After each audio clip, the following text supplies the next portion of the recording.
Everyone. One more time. Good evening, everyone. This is Kelly Henderson with Formed Families Forward. We are so excited to have you here. Just a reminder that we are in meeting mode. So you may want to mute yourself. You can or cannot be on camera. That is completely up to you. And we're going to move quickly through our introductory slides and get to the main show. Stacia, take on over there.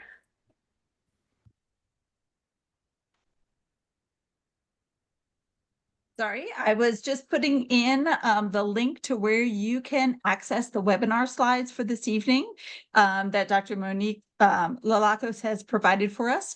But what we're going to talk about first is a little bit about FFF and who we are. We are a family-led and family-run nonprofit organization, and we support foster, adoptive, and kinship families in Northern Virginia who are raising children and youth with specialized needs. Some of you may be pretty familiar with us, but some of you may be new to FFF. So just to let you know some of the services that we offer, we do some in-person trainings and classes, and those can be either through Zoom or in your own setting. So please reach out to us if you are interested in those. We do host webinars ourselves, and those are always recorded and placed on our website so that people who are not able to attend can certainly access that information. We do have a very robust resource directory, and we also have some fact sheets, topical web pages, and other resources that you can find at formfamiliesforward.org.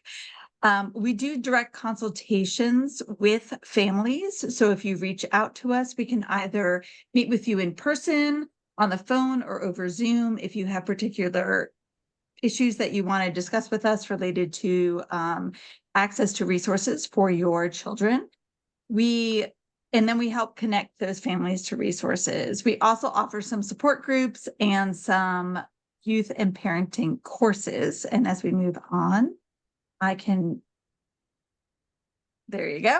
So one of our support groups is called Formed Families Together, and it is for adoptive, foster, and kinship caregivers. We run this support group twice a month.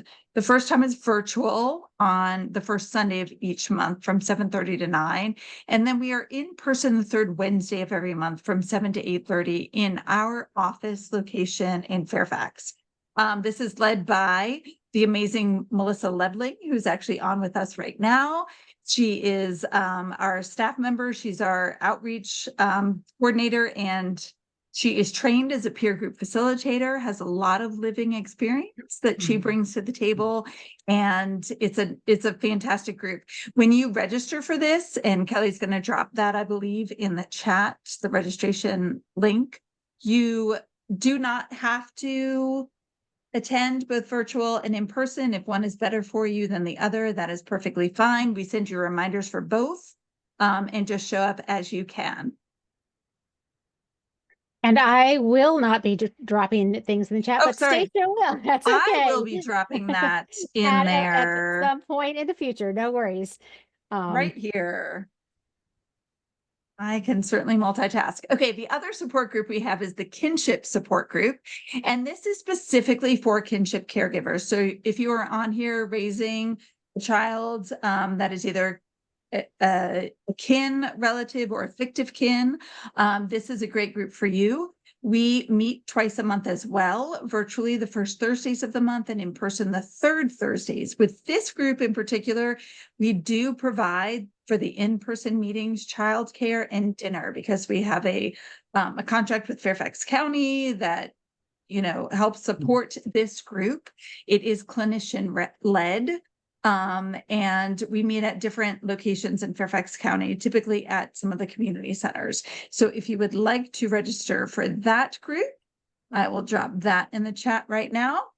And then the next option we have is virtual trainings that are go at your own pace. So we have a program called Learning Your Way. You can register for that, and I will drop that in the chat. And it is on-demand learning, essentially. So we've got about 7 courses right now, although this summer we will likely be adding more. And you get certificates at completion. So if you're a foster parent and need some hours of training, you can see if this counts towards that, and you can provide those certificates. And that's just a list right there of the courses that are available. So lots of different exciting options there. This summer, Melissa is going to be offering a big baffling behaviors course for caregivers. Now, while most of our opportunities are free of charge for families, this one does have a cost to it, but that is because we've bought the curriculum and Melissa's trained, and so there is some cost associated with it. But if you're raising children and you're like, there's a lot of stuff going on, and I could really use some help understanding this, it's a very brain-based focus. So helping to understand what the brain is doing related to trauma or other neurodevelopmental issues. And that's going to be several weeks over the summer virtually. So you do not need to be physically present on site for that. So please check that out. And then finally, we have a building resiliency webinar that's coming up on August 19th. We are partnering with WIDA and PBS Kids. This is for parents, caregivers, and professionals, and you can get some tools to enhance children's literacy skills and learn how to connect screen time to literature. We know as parents that screen time is a pretty big issue with our kids. And so rather than fighting it, sorry, I'm multitasking and dropping this in the chat as well. But how do we use that to our advantage? And all participants in the live webinar will receive a free copy of a children's book that's presented at the training. So this will be really exciting, and we hope that we see you there. We will have an evaluation that we give you at the end, and we'll drop that chat in later. But without further ado, we are so excited to welcome Dr. Monique Lilakos. And am I saying that correctly? Yes. Yes. Okay. We are so excited that she is a member of the Form Families Forward Board. She is also a licensed clinical social worker and a caregiver, a kinship caregiver. So we are so thrilled that she is here to share her knowledge with us. So take it away, Monique. And Thank you Monique, so much. I'm sorry, I'm just going to jump in because Stacia's going to repaste the link because we did have a number of people come in since we started. Don't worry about taking notes. The slides, Dr. Monique has provided us a copy of the slides, and we have a landing page that you can access the slides, and you'll be able to access the recording after this evening. So don't worry, everything's there. We will make sure that you have what you need. All right. Dr. Monique, take it away. All right. Well, thank you so much, Stacia, Kelly, everyone, Melissa from Formed Families Forward. So I am Dr. Monique Lilakos. I'm a private practice therapist. My LLC is called Higher Purpose Coaching and Mentoring. Kelly, you can go to the next slide. We're going to start by me just talking a little bit about who I am. Thank you, Stacia, for the introduction. She told you a little bit about me. And I would also love for you all to maybe answer some of these questions in the chat, because I'd love to know who is in the room with us. And I think my goal, and I'm going to probably say this more than once during the presentation, is for us to connect, right? That's probably my number one goal of tonight's presentation. As Stacia indicated, I've been in practice for over 26 years. I am a child, family, across the spectrum therapist. So I work with adolescents, young adults, adults. I work with pretty much every population you can imagine working with. I have a strong background in working with military families. I've done that for a number of years before I went into private practice. And you're going to probably notice this as I present tonight, that I really do enjoy what I do. And I love giving back. And again, I'm hoping that whatever happens throughout this presentation, that you all can take something, away with you. So why am I attending a self-care presentation? Well, I'm attending because I'm the presenter, right? I think I kind of had to be here. Also, I'm attending because I really do believe in self-care. This is something that I work on a daily basis, and I'm sure we all do as caregivers. And I think it's a question that you might want to ask yourself. So if you want to share some of that in the chat as I'm talking, why are you attending a self-care presentation? What would I like to get out of the presentation? I think I already shared that with you. I just want you all to walk away with something. If everybody in here walks away with something positive, then I feel like I've done my job, right? So that's what I would like. Thanks, Kelly. So what are the goals, right? I just wanted to say before I even go into the goals that my goals, I believe, are in line with Form Families Forward's goals. And so we're all on the same page. I think as Stacia mentioned, I am a board member of Form Families Forward. So you probably will hear some plugs for FFF throughout this presentation. One plug I'm going to start with right now is I know that we are always in need of board members. So if you're interested in being a board member with Formed Families Forward, please reach out to Stacia or Kelly and they will help you get connected to being a board member. My goal again is to provide information for caregivers, to help increase and enhance awareness of self-care. I'm sure that we all have some awareness of self-care.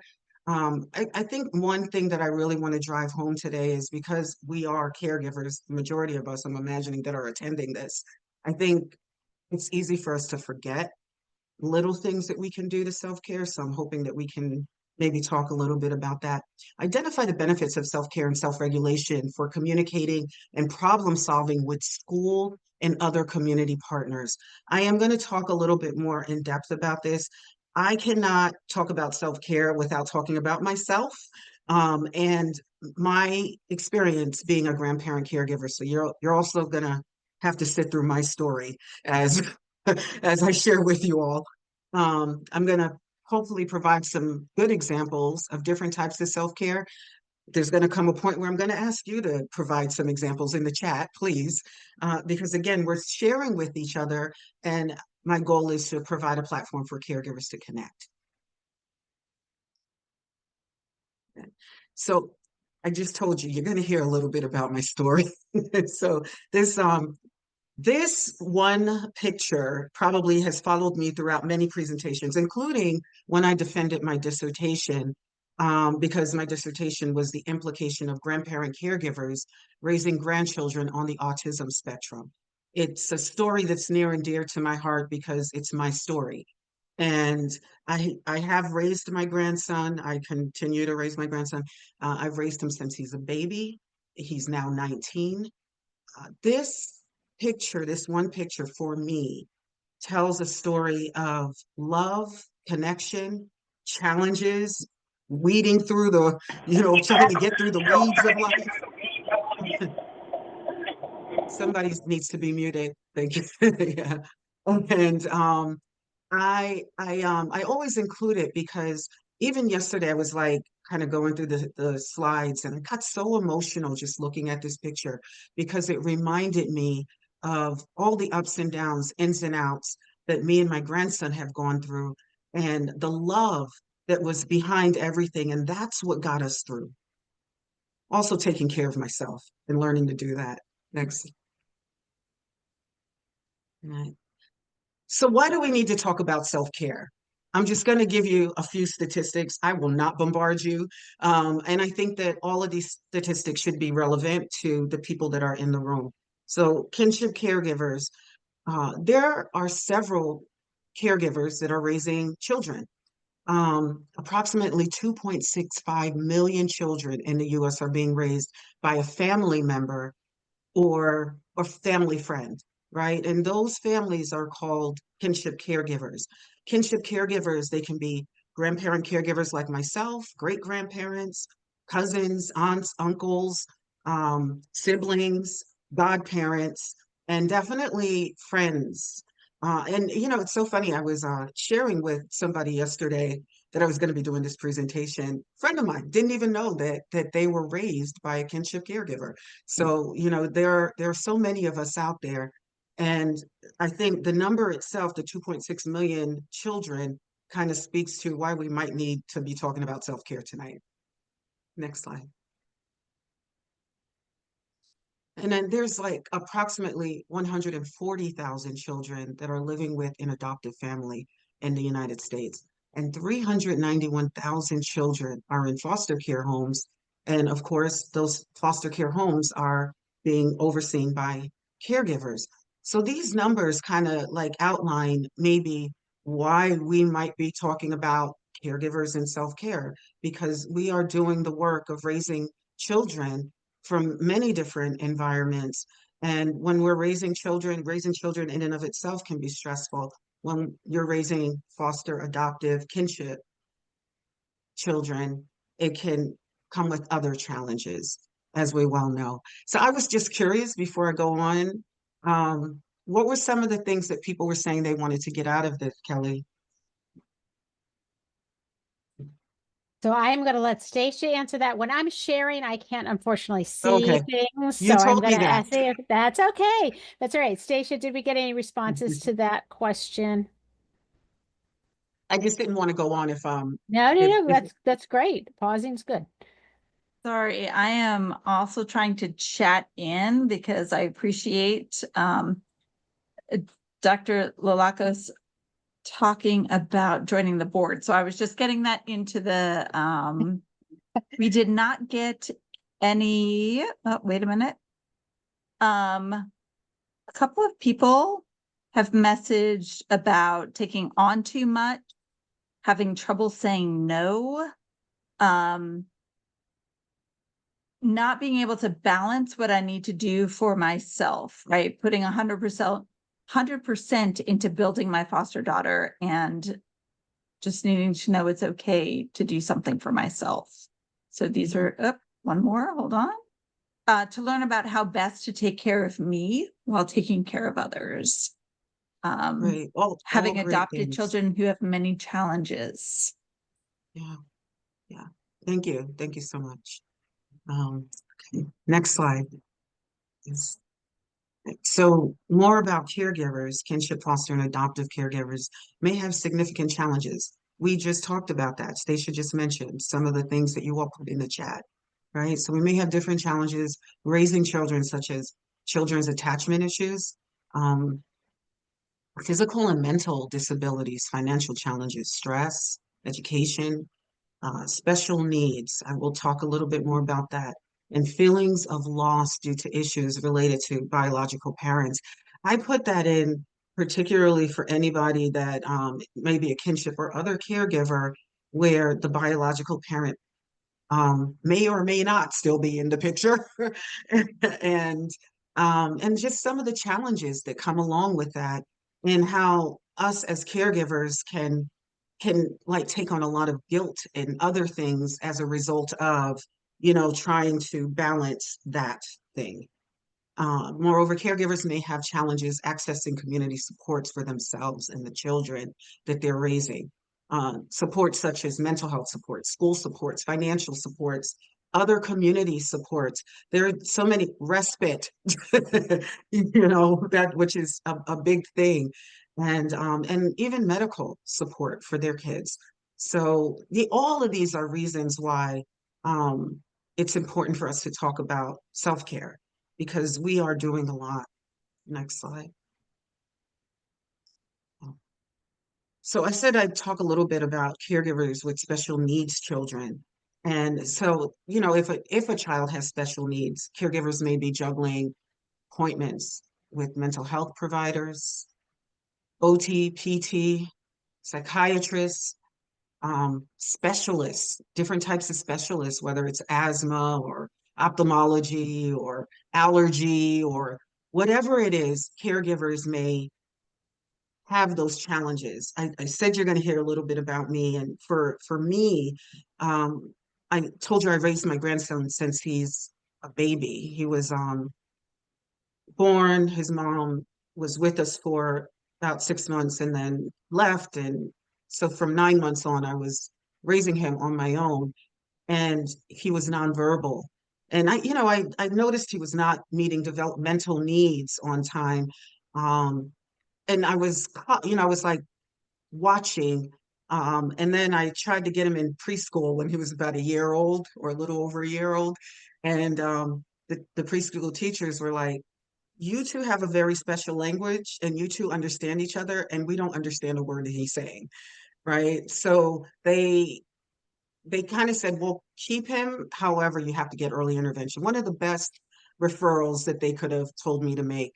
And from the early intervention, he received speech, OT, PT, some behavioral therapy to kind of help him with his needs.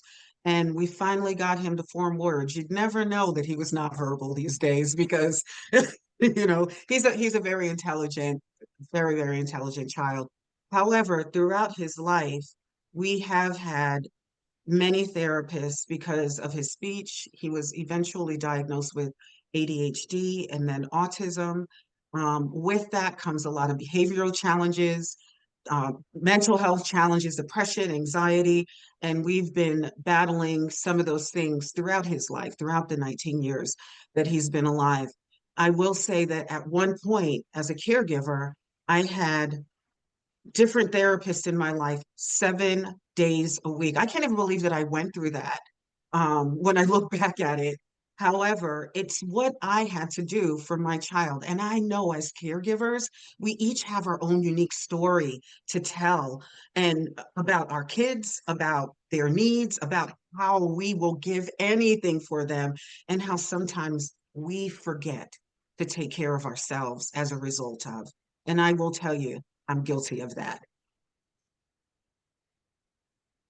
Like I was saying, thank you. So, caregivers and self-care. Self-care is crucial for caregivers, as evidenced by some of the things that I just talked about, right? Physical and emotional toll of caring for children, particularly children who have experienced trauma, who have special needs, who have other needs. It can be overwhelming for caregivers. And again, I know because we're caregivers, we're going to pour into our kids, and we can put ourselves on the back burner. Additionally, the blame that children can project onto their caregivers because they're hurt by their situation, it may be draining for the caregivers. And, you know, I know that I've had feelings of hurt, loss, pain, anger, despair because my daughter is my grandson's mother, and trying to maintain a relationship with her and having to deal with the aftermath of all the feelings that he has from being rejected from both his mother and his father. All of that stuff came on to me, and I had to learn how to manage that as a caregiver without taking it out on him or somebody else. Right. Next slide. So some caregivers may be challenged by trying to understand the complexities of raising a child that has been displaced from their parents. I just talked about that. I was challenged by that complexity. They may be challenged with considering their child's unique needs while managing their own lives. Stacia, when I asked you about, did anyone say anything in the chats? I know that I did hear that challenge of how do I consider my own needs and still take care of my child's needs, right? So I know you all are like, okay, Dr. Monique, you talked about the problem. Can we kind of move into the solution? Sure we can. So moving into the solution, I want to talk just a little bit about what self-care can be, right? And self-care can be all of these things, right? I know that somebody also said, Stacia, that they might have had a problem saying no. I heard that one, I think. I know as caregivers, we have a hard time setting boundaries sometimes because of so many things. And I think probably one of the biggest things is that we have a lot of, I know I'll speak for myself. I had a lot of guilt because I took on the guilt of my grandson's parents not being there and kind of felt like I need to overpour into him, which really drained me, right? And I had to learn how to set clear boundaries. Like I said earlier, I had people in my house at one point 7 days a week, and I was still working a full-time job. right? And giving all that I could give to that job. It was not easy. I didn't get a lot of sleep. And if I had stayed on that trajectory, I don't know if I'd be here talking to any of you about self-care. So it's okay for us to ask for what we need, ask for help, try our best to put ourselves first. And we're going to talk a little bit about that because I know a lot of people are like, well, how do I put myself first? Right? Um, how do I spend time alone? Right? That's a good one. These are all great, great things that self-care can be. And how do we do this, right? It's okay to take a step back. It's okay to forgive yourself, right? It's okay to not do anything, to stay at home, binge a movie once in a while. Next slide. So while it's okay to do all of those things, we do know that there are barriers to self-care. And actually, somebody actually asked that question earlier with Stacia in the chat. They said, how do I take care of myself? How do I carve out that time, right? Um, Caregivers are often told to take care of themselves. I hear it all the time. I hear it from my therapist. I hear it from friends. I hear it from family. I hear it from everybody.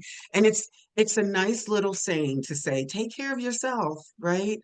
Um, and it's also kind of frustrating when people casually tell caregivers, you need to take care of yourself when we know we need to take care of ourselves. And we've got so much on our plate. So it's sometimes hard to carve out that time. It's very easy to say, it's not so easy to do, right? And these are some of the reasons why. It's because many caregivers, we are natural caregivers. So we're not just taking care of um, our kids, we're taking care of so many other things. We could have, I told you I was working and taking care of Dennis, had somebody in my house 7 days a week at one time, right? So we have jobs, we have our children, some of us may have partners, um, and and all of these things are sucking the energy out of us. The next slide, please.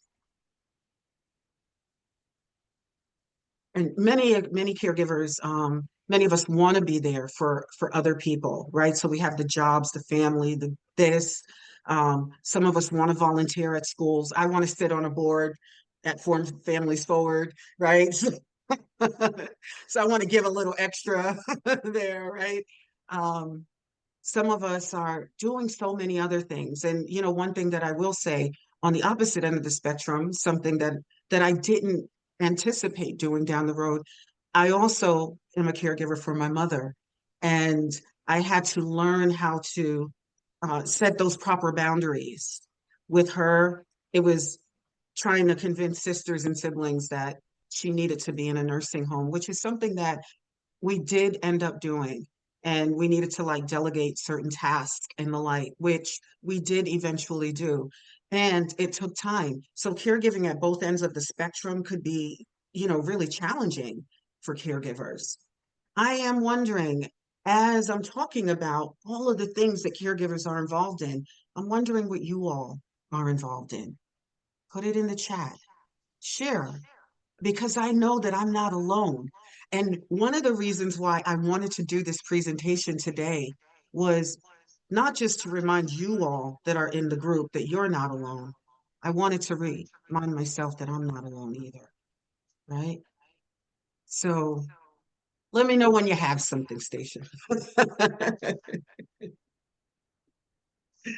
I'm waiting for um, some responses, but I will add, you know, but I love this perspective on it and this take on it because yes, I find myself drawn to many like church ministries, right? Running food banks. And I'm going to be the person that's going to sit on the vestry. I'm going to be the person that, you know, is a helper in so many ways. And I hadn't thought about that being just sort of part of my personality and how that complicates my ability to do self-care. We also have someone saying that they are also a school counselor and needing to take the advice that she gives others. love that. Love that so much. Yes. So much. Yeah. Yeah, and Stacia, thanks for sharing that because we are natural caregivers, we do spread ourselves thin. And it's okay for us to be involved in those things. I think when we think about the little pieces of self-care that we had in that other slide, I think just remembering to do little things for ourselves. If that's one thing, one takeaway that I would like for people to think about, what little things, and we'll talk more about, other little things, types of self-care. However, I think just honoring that we do so much is a piece of self-care. Yeah, I said here that some caregivers may not know what would help them. And I believe that because, as a therapist, I hear all the time, I'm like, well, what do you think we can do about that? Well, geez, Dr. Mo, if I knew that, I wouldn't be talking to you, right? I don't know what to do. So basically, I'm hoping that by the end of this presentation that we will have at least one thing that we can do, if not many things that we can think about. Um, so again, while we know that self-care may be hard to build in, I love this slide because it talks about how no matter how many people we try to help in life, right? We always need to put the oxygen mask over ourselves first, because if we're not getting oxygen, I whoever came up with, I did not come up with the topic, you can't pour from your own cup. I think Stacia or Kelly came up with that. Great. I loved that because it's very similar to the oxygen mask. You gotta cover your own face first. You gotta breathe before you can give oxygen to somebody else. You've got to think about little things before we can think about helping somebody else. And I'm going to keep saying little things because I think sometimes when we're thinking about self-care, we think it's got to be something big, right? If you want to go on a nice vacation to the Bahamas or, Italy or whatever for self-care, great. And it doesn't have to be that. It can be, it can just be oxygen, breathing, air, something that we're going to end this presentation with, by the way. So I gave it away. Next slide. All right, so the road to good self-care. So research shows that to overcome social, mental, and emotional barriers to self-care, that caregivers, like I just said, we must first come to understand the importance of putting the oxygen mask over our own face. And I know that people are like, okay, well, how do we do that? We're going to build it into our daily routine, right? Stacia said something about church and being part of her church community. Uh, I I don't know what other people's practices are. You can borrow mine or you can, find your own. I start my day in prayer. I pray throughout the day and I end my day in prayer. I work with people. I don't have I people come to me for help, and I don't ever want to feel like I'm the end all be all. I want to know that I can go to a being greater than me to receive help from. And so that is part of my practice on a daily basis. That is one very small thing that I build into my day that sets the tone for the day, that helps me stay right-minded with my clients as they come and go, right? And I'm offering whatever it is I can offer them, maybe an ear, maybe listening to them while they're crying, um, the way that I can offer my grandson any sort of energy or ear or love or whatever. I start my day by centering myself, right? And again, some people may have a spiritual practice or may not. If you're open to that, it works for me. And that's one small thing that I do, just one of the many things that I do to incorporate self-care that is life-changing, life-saving, and it gives me so much. And you know what?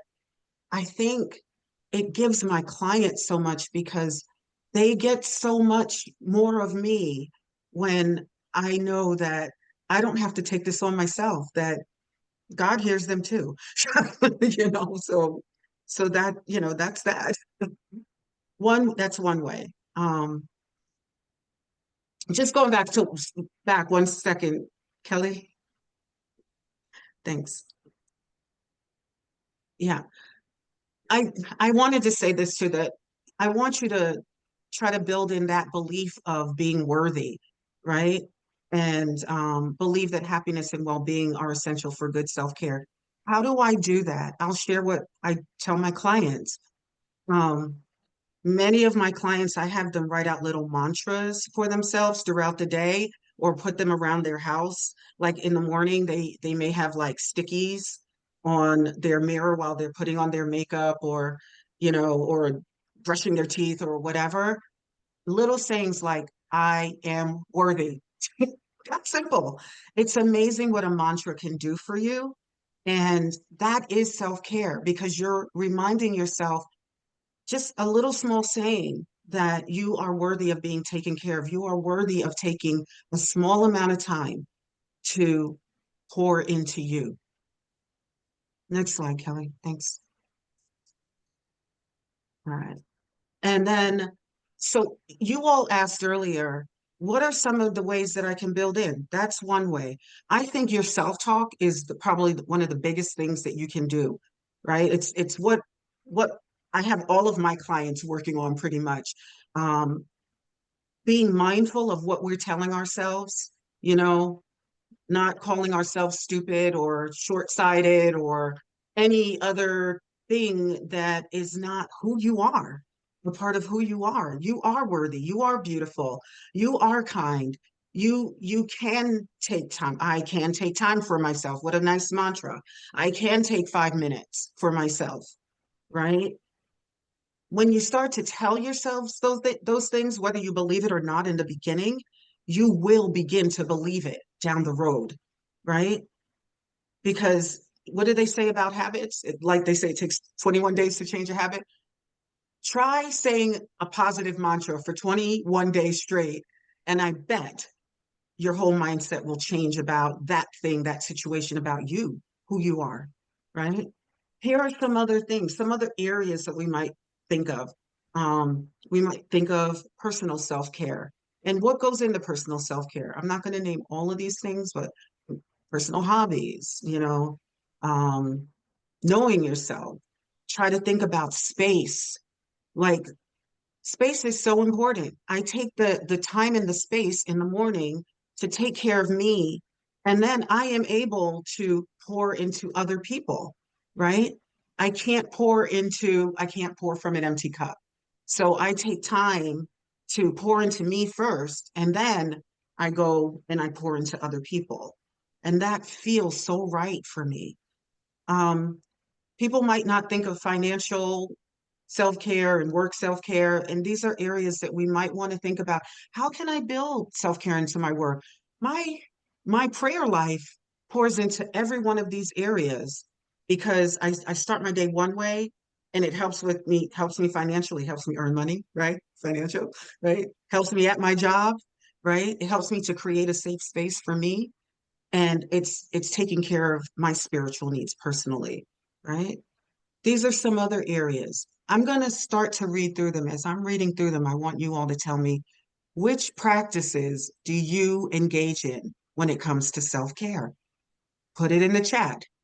Some of the things that I came up with were, these are little things. Talk to someone. Kelly's Formed Families Forward has all of these support groups. She has so many ways of people being able to connect. Just now, she had her Spring Forward event. I told you I was going to do a lot of plugs for Kelly's Formed Families Forward, right? So she had her Spring Forward event. I know that it was well attended. And you know what else I know about that Spring Forward event? I know that there are so many vendors there that come in to talk to parents and share information about everything that I talked about in this presentation. Counseling for your kids, trauma work, working with the school system, financial needs, everything, medical needs. She has all these vendors that come in. If you didn't make it this year, make sure you make it next year because it has everything that you could ever think of. And that is one event that I know is well attended, and there's so much information shared there. It's something that you never want to miss. So that's one thing, right? So we talked a little bit about talking to someone. I told you about Kelly's Form Families Forward, group work, getting involved in groups, some little things. These are almost all of my clients keep a journal. They didn't always keep a journal, and they do. Journaling is actually part of their work, because when you work with Dr. Monique, you're going to be doing some work. You're going to be doing homework. And, I tell people I'm not for everybody. However, the majority of the work that gets done in therapy with my clients is not getting done in an hour session with me. It's getting done by the practices that we've put in place. We talk about things, and then you're going to go out and you're going to do the work, and you're going to put in the practice, and you're going to come back and let me know how things went, right? And we're going to continue to work on that, right? So journaling, great way of clearing your head, taking small amounts of time for yourself, not huge amounts. You don't have to, you could even put something on your door if the kids don't know how to stay away, in session, or whatever you want to put, private time, something, right? We talked about, I mentioned here meditation, taking a shower, getting a massage. I know a lot of people like that one. I talked about engaging in positive self-talk, life-changing work, engaging in positive self-talk, breathing, right? Church, spirituality, one that's near and dear to me, right? The church community, they they breathe life into me every week, right? So what are some of the things that you all engage in now? And you have a whole list here. If you didn't think you could do little things, what do you have, Stacia? So we've got some great responses. Praying. I will say that I shared that I love that cry is an example of self-care, because it turns out that I'm actually doing a lot of self-care in that arena. Others sharing writing and reading, quiet time, hot shower, walking, music, Mhm. AirPods, Apple Music, mini vacations out of the house, therapists of many kinds, supportive friends and family, finding that tribe. And if you were at Spring Forward, that was a huge sort of theme that we hit on, is finding that tribe of people that you can talk or text with or lean on. Sleep, gardening, talking about feelings honestly, letting stuff bottle up inside is very negative. We've got poetry and open mic. I love that. Love that. Yeah. Yeah. Love all of that. Love all of that. So as I promised you, and I'm just trying to stick to time, um, I think that we covered what we need to cover here. You all are walking away with slides. If you didn't get all of the different types of self-care, they're in the slides, right? You get to keep them and practice them. If there's one thing I'd love for you to really try to practice, is the positive self-talk. It's life-changing, game-changing, right? I want to take you all through a really brief body scan meditation. I did on the slide, I did mention Abide and some other places that you can go to do guided meditations. I think meditations are really good to kind of clear our mind. If anyone struggles with anxiety or overthinking, or, you can literally go on YouTube and get a free meditation for 5 minutes or more if you want. And you can type in any topic you want, literally, and just take some time. Body scan meditations, meditation in general, again, it's a way to be mindful of our body, mind, soul, spirit. And it's a way of us being able to pour into ourselves. And it doesn't take long, as evidenced by what we're about to do. And I want you to stick around for it, because I want to hear how that felt. And if you have any questions, we're going to go into questions right after this. So at this point, I just want you all to, wherever you are, just start by taking a nice deep breath in and release. And I'm going to ask you to, like, maybe sometimes people like rhythm breathing. So maybe breathe into the count of three and release to the count of three. And if you feel comfortable, please get comfortable in your chairs, lower your eyes. And we're going to start with the top of our head, and we're just going to breathe in peace. So from the crown of our head, we're breathing in peace and we're feeling that peace that's going from the top of our head, the crown of our head, moving down our head into our face, ears, neck, shoulders. As we breathe in peace and release. And as we continue to breathe in peace and we're releasing, what we're releasing are any feelings of anxiety, any negative energies, any stress that we brought into the room. We're going to let it go right now, right? Because this is our time. So we're breathing in peace and we're releasing all energies that don't serve us right now. And as we continue to breathe in peace, we're moving from our shoulders, peace down our arms into our fingertips. We're feeling that peace go through our chest, into our stomach area, and into our hips. And again, we're breathing in peace and we're releasing all energies that don't serve us. And as we continue to breathe in that peace, we feel that peace throughout our entire body, from our hips, down our thighs, into our legs, ankles, feet, toes. Peace covering our entire body. As we breathe in peace, and we release all energies that don't serve us. And as we continue to breathe in peace, we feel our bodies totally relaxed. And we're just going to slowly begin to bring ourselves back from this nice relaxing exercise. So we're going to rub our thighs and move our fingers. And when we're ready, we're going to open our eyes.